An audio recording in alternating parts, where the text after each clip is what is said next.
Hey, Skol Nation. What's up, you purple-blooded warriors? This is your die-hard Vikings fan breaking down the latest from Vikings news. And oh man, if you're anything like me, you're still shaking your head from that gut-wrenching Thursday night beatdown in LA. Picture this. The SoFi Stadium lights blazing, the crowd roaring, and our boys in purple getting absolutely steamrolled by the Chargers, 37-10. It's the kind of loss that hits you right in the heart, but stick with me. Because in this Vikings news update, we're diving deep into the wreckage, the blame game, and that glimmer of hope with J.J. McCarthy lurking on the horizon. You ready to rally? Let's unpack this disaster and plot our comeback. Because no way are we letting one night define our season. The final score doesn't lie, folks. Chargers 37, Vikings 10, and it felt even uglier than that. Our offense, which was supposed to be a well-oiled machine, sputtered like an old lawnmower, managing just 144 passing yards and a pathetic 18 rushing yards before garbage time. Defensively, forget about it, we couldn't stop a nosebleed, letting LA pile up 207 rushing yards like it was a casual stroll in the park. As a fan who's bled purple since the 90s, this one stings extra hard, especially after we started 3-3 with some real promise. But here's the teaser that's got me fired up. Coach O'Connell is owning it all, and with 10 days to lick our wounds before the Lions. Could this be the rock-bottom spark we need? Hit play because we're breaking it into bite-sized chunks that'll keep you on the edge of your seat. What went wrong, who's hurting, and how we bounce back. Who's with me? Drop a Skol in the comments if you're not giving up yet. That opening drive for the Chargers? It was a nightmare wake-up call, Skol fam. They marched 83 yards in 14 plays, capped off by a touchdown from rookie tight end A.J. Gadsden. And suddenly we're down 7-0 before our offense even sniffed the field. I was yelling at my screen, "Come on, boys, show me that Viking fire." But nope, our first possession ended in a 3-and-out, and you could feel the momentum slipping away like sand through our fingers. Justin Herbert, that surgical gunslinger, was picking us apart early, and our secondary looked like they were playing in quicksand. Stats don't lie. LA controlled the ball for over 35 minutes, and we generated 0 punts on 9 possessions. Brutal. What do you think was the single biggest whiff in that first quarter? Tell me below. Let's commiserate. As the first quarter ticked into the second, things went from bad to, what is happening? Our backup O-line, patched together like a quilt of nightmares, was getting bullied left and right, 16 pressures on Carson Wentz alone, per next-gen stats. Brian O'Neill sidelined with injury, Christian Darrisaw limping off after just 9 snaps. It was a revolving door of pain up front. Wentz, battling that banged-up shoulder, went 15 of 27 for 144 yards, 1 TD, 1 pick. Solid effort from a guy fighting through fog. But man, when the run game's averaging 2 yards a carry, you're asking for miracles. I love Wentz's grit. Don't get me wrong, he's a warrior. But watching him dodge ghosts back there? Heartbreaking. Fans, have you ever felt more helpless watching a Vikings drive stall? Sound off. Halftime hit like a mercy rule we didn't deserve, with the Chargers up 17-3 and our spirits in the locker room probably lower than the temps at US Bank Stadium in January. That missed field goal from our kicker? The Herbert interception we forced? Tiny lifelines in a sea of red flags, but LA just laughed it off and kept scoring. Our defense, billed as NFC North Elite, got gashed for 117 yards from rookie RB Kamani Vidal, like he was pinballing through a carnival game. And Herbert scrambling for 62 yards on 7 carries? Come on, that's not football. That's a track meet. As your fellow Vikings obsessive, I'm pacing my living room replaying every missed tackle. What's your hottest take on that defensive collapse? Coaching or execution? Let's debate it. Diving into the third quarter, Skol Nation, and it's where the rout really set in. Chargers tack on 10 more points, including a field goal after another unstoppable drive, pushing it to 27-10 after our lone touchdown. Wentz finally connects with a receiver for 6, but by then, it's consolation prize territory, like cheering for a participation trophy. Our O-line woes peaked here. Blake Brandel, starting at center again, got flagged twice for false starts, turning potential chains movers into punts. Injuries mounting, short week prep. It's the perfect storm, but excuses? Nah, not from this fan base. We demand purple pride. Herbert's 3 touchdown passes? Chef's kiss for him, nightmare fuel for us. Quick question. If you could snap your fingers and heal one injury right now, who is it? Darisaw? O'Neal? Hit the comments. The fourth quarter was straight mercy rule vibes, with LA cruising to that 37-10 dagger and rookie RJ Mickens sealing it with a pick-six off Wentz to end our comeback dreams. Our rushing total? A measly 18 yards on 9 carries before the kneel-downs. That's not grinding it out. That's getting ground into dust. Defensively, 0 takeaways besides that 1 INT, and we let them convert 7 of 12 third downs. Sloppy doesn't cover it, as LB Blake Cashman said post-game. I'm over here, replaying highlights and muttering, not our brand. Because Vikings news taught me one thing. We're built for battles, not blowouts. But hey, silver lining, this embarrassment lit a fire under everyone's seats. What's the one play from this game that haunts you most? Share it. Therapy session in the replies. Now, let's get real about the blame game, because Coach Kevin O'Connell didn't sugarcoat it in his presser on the team's site. Nothing much to say. He fired off. We got outplayed. We got outcoached. No excuses, injuries, short week, whatever.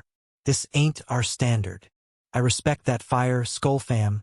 Owning it starts at the top, and KOC's shouldering the prep failures like a true leader. Short week after that Eagles loss? Yeah, it bit us, but pros adapt. As a fan who's screamed through worse, this honesty pumps me up for the rebound. Who's your MVP for? Accountability here, O'Connell or the players? Let's vote in the comments. O'Connell doubled down. We've got to own this, no burying the tape. Watch it, view it, own it. Every coach, every player, and it starts with me. I didn't have the team prepared. That's the purple gospel right there. Straight from Vikings news feeds. No deflections, just raw Viking resolve. Remember last year when we clawed from 3 losses to 14-3? This feels like that pivot point. The short week exposed cracks, but it also spotlights our depth issues.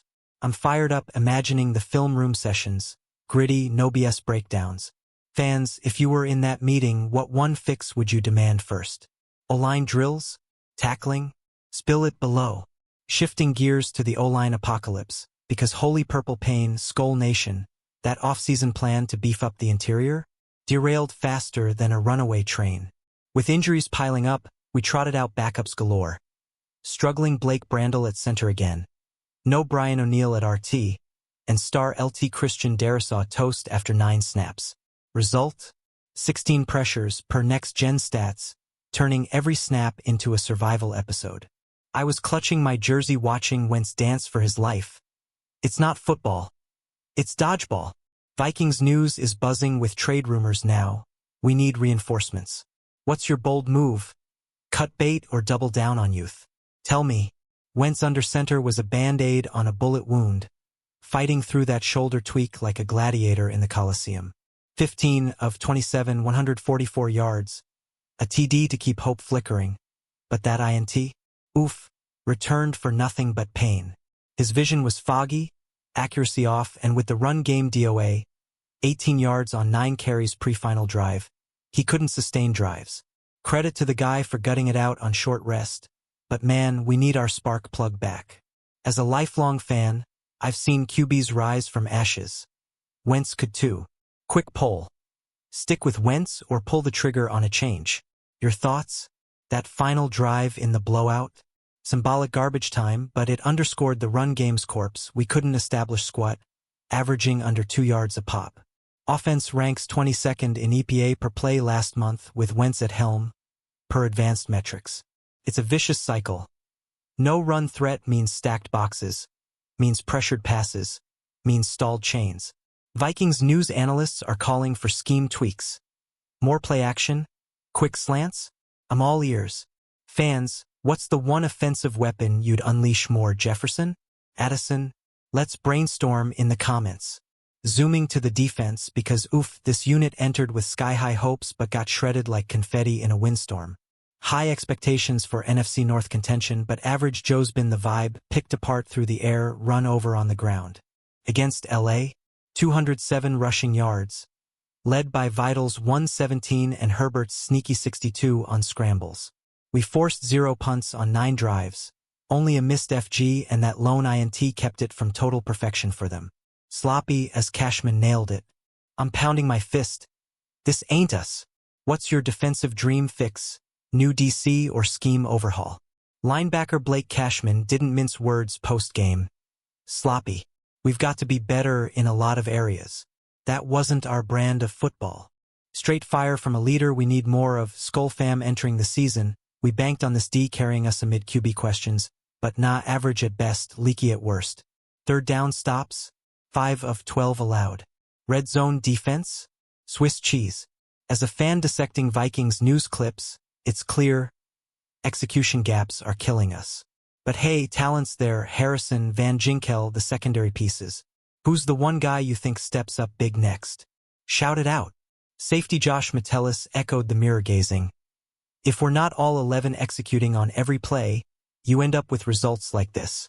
Definitely something we have to look in the mirror and, as a team, figure out how to execute on a high level. We've got the right guys, coaches, staff, everybody's bought in. But we've got to buy in a little more. Love that accountability, purple pride. It's not talent. It's that extra 1%, tackling angles, gap discipline. With the NFC North grind ahead, this wake-up's timely. Fans, on a scale of 1 to 10, how bought in do you feel right now? Drop your number below. Sitting at 3 to 4 after 7 games, and get this from Vikings news stats. We've already matched last year's total losses, 3 in 2024's 14-3 dream run, and then some with 4 Ls. Ouch, that's more bruises than a Randall Cunningham scramble. But perspective, Skol Nation, we're a J.J. McCarthy ankle twist away from flipping the script. Playoff hunt's still alive, but the NFC North Wolves are circling. Lions up next. This slump? It's fuel. Last year we turned it around. Why not now? What's your prediction for our record bye-bye to? Optimistic or realistic? Convince me. Speaking of JJ, the golden nugget amid the muck, Coach O'Connell dropped this bomb. We worked out JJ and he was close. The medical staff didn't quite feel like he was there yet, but lots of encouragement. If JJ's healthy, JJ will play. That's been our mindset since the injury, and I believe we're right around the corner. Heart skips a beat, right? That high ankle sprain from week 2 sidelined our franchise guy, but with 10 days to Detroit, whispers say week 9 could be his triumphant return. Vikings news is electric with it. Imagine McCarthy slinging to JJ and Justin. McCarthy's been grinding rehab like a beast, limited practices this week, but that close status? It's the hope we crave after this Chargers carnage. Remember his week 2 flashes before the tweak. 150 yards, gutsy runs? That's our future, Skol fam O'Connell's plan. No rushing it, but when he's 100% functional for 60 minutes, he's in. No more Wentz band-aids. Give us the kid. As a fan dreaming of purple confetti, this Timline's got me hyped. You starting a countdown clock? What's your bold McCarthy prediction versus Detroit?